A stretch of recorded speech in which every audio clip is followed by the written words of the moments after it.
நம்மால் முடியாதா? ஜப்பானில் நடந்த உண்மை சம்பவம் இது. ஜப்பான் நாட்டில் பெரும்பான்மையான வீடுகள் மரத்தால் 2 கட்டைகளுக்கு இடையில் இடைவெளி விட்டு கட்டப்பட்டிருக்கும். ஜப்பான் நாட்டை சேர்ந்த ஒருவர் தன் வீட்டை புதுப்பிப்பதற்காக மரத்தால் ஆன சுவரை பெயர்த்து எடுத்தார்.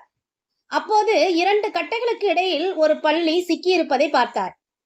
அது எப்படி சிக்கியது என்று ஆராய்ந்தார். வெளிப்பகுதியிலிருந்து ஆணி அடிக்கும் போது அந்த ஆணி பள்ளியின் ஒரு காலில் இறங்கி இருக்கிறது. அவருக்கு ஆச்சரியமாக இருந்தது. அந்த ஆணி அடித்து குறைந்தது 3 ஆண்டுகள் இருக்கும். எப்படி இந்த பள்ளி 3 ஆண்டுகள் உயிருடன் இருந்தது என்று சந்தேகம் வர, மேற்கொண்டு வேலை செய்யாமல் அந்த பள்ளியையே கண்காணித்து வந்தார். சிறிது நேரம் சென்றதும் இன்னொரு பள்ளி அதன் அருகில் வருவதை கண்டார். அந்த பள்ளி தன் வாயிலிருந்த உணவை எடுத்து சுவரில் சிக்கிக் கொண்டிருந்த பள்ளிக்கு ஊட்டுவதை பார்த்து ஆச்சரியமடைந்தார்.